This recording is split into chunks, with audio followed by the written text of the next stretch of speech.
From the street below came a faint cry that was the cry of his own heart, uttered by her own lips. Quaking, he peered down and dimly saw, over the way, a cloaked woman.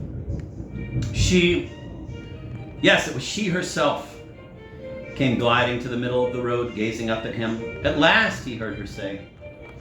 His instinct was to hide himself from the queen he had not died for, yet he could not move. Or, she quavered, are you a phantom sent to mock me? Speak. Good evening, he said huskily. I knew, she murmured. I knew the gods were not so cruel. Oh, man of my need, she cried, stretching out her arms to him. Oh, heaven sent. I see you only as a dark outline against the light of your room. But I know you. Your name is Noakes, isn't it? Dobson is mine. I am your warden's granddaughter. I am faint and footsore. I have ranged this desert city in search of you. Let me hear from your own lips that you love me. Tell me in your own words, she broke off with a little scream, and did not stand with forefinger pointed at him, gazing, gasping. Listen, Miss Dobson, he stammered, writhing under what he took to be the lash of her irony. Give me time to explain. You see me here. Hush, she cried. Man of my greater, my deeper and nobler need. Oh, hush, ideal, which not consciously I was out for tonight. Ideal vouchsafed to me by a crowning mercy. I sought a lover, I find a master. I sought but a live youth, was blind to what his survival would betoken. Oh, master, you think me light and wicked? You stare coldly down at me through your spectacles, whose glint I faintly discern now that the moon peeps forth. You would be readier to forgive me the havoc I have wrought if you could, for the life of you, understand what charm your friends found in me. You marvel as at the skull of Helen of Troy. No, you don't think me hideous. You simply think me plain. There was a time when I thought you plain. You whose face, now that the moon shines full on it, is seen to be a beauty that is flawless without being insipid. Oh, that I were a glove upon that hand, that I might touch that cheek. You shudder at the notion of such contact. My voice grates on you. You try to silence me with frantic though exquisite gestures, and with noises inarticulate but divine. I bow to your will, master. Chasten me with your tongue. What the hell was that?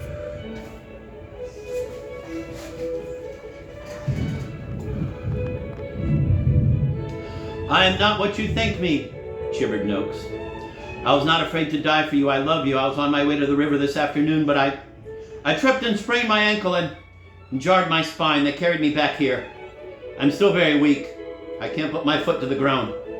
As soon as I can, just then Zuleika heard a little sharp sound which, for the fraction of an instant, before she knew it, could be a clink of metal on the pavement, she thought was the breaking of the heart within her. Looking quickly down, she heard a shrill, girlish laugh aloft. Looking quickly up, she descried at the unit window above her lovers a face which she remembered as that of the landlady's daughter. Find it, Miss Dobson, laughed the girl. Crawl for it. It can't have rolled far, and it's the only engagement ring you'll get from him, she said, pointing to the livid face twisted painfully up at her from the lower window. Grovel for it, Miss Dobson. Ask him to step down and help you. Oh, he can. That was all lies about his spine and ankle. Afraid, that's what he was. I see it all now, afraid of the water. I wish you'd found him as I did, skulking behind the curtain. Oh, you're welcome to him.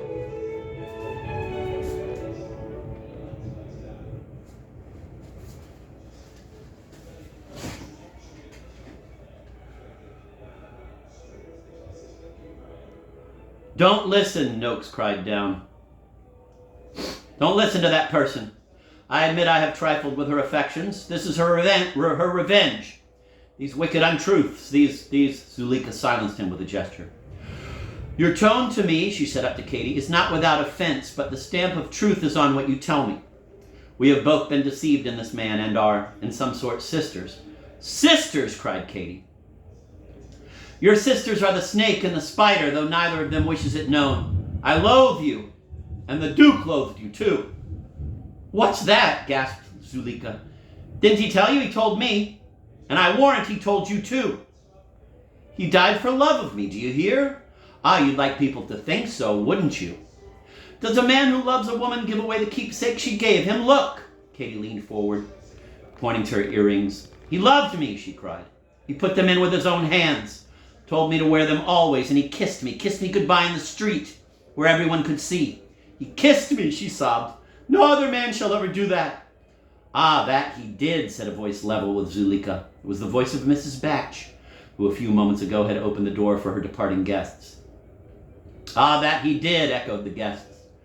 Never mind them, Miss Dobson, cried Noakes. And at the sound of his voice, Mrs. Batch rushed into the middle of the road to gaze up. I love you. Think what you will of me. You, flashed Zuleika. As for you, little Sir Lily Liver, leaning out there, and I frankly tell you, looking like nothing so much as a gargoyle hewn by a drunken stonemason for the adornment of a Methodist chapel in one of the vilest suburbs of Leeds or Wigan, I do but facilitate the river god and his nymphs that their water was saved today by your cowardice from the contamination of your plunge. Shame on you, Mr. Noakes, said Mrs. Batch, making believe you were dead. Shame, screamed Clarence, who had darted out into the fray. I found him hiding behind the curtain, chimed in Katie. And I a mother to him.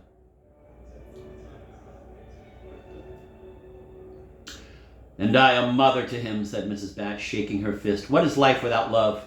Indeed, oh, the cowardly underhand wretch, prompted her cronies. Let's kick him out of the house, suggested Clarence, dancing for joy. Zuleika, smiling brilliantly down at the boy, said, Just you run up and fight him. Right you are, he answered, with a look of knightly devotion, and darted back into the house. No escape, she cried up to Noakes. You've got to fight him now. He and you are just about evenly matched, I fancy, but grimly enough. Zuleika's estimate was never put to the test. It is harder for a coward to fight with his fists than to kill himself. Is it harder for a coward to fight with his fists than to kill himself? Or again, is it easier for him to die than to endure a prolonged crossfire of women's wrath and scorn? This I know, that in the life of even the least and meanest of us there is somewhere one fine moment, one high chance not missed. I like to think it was by operation of this law that Noakes had now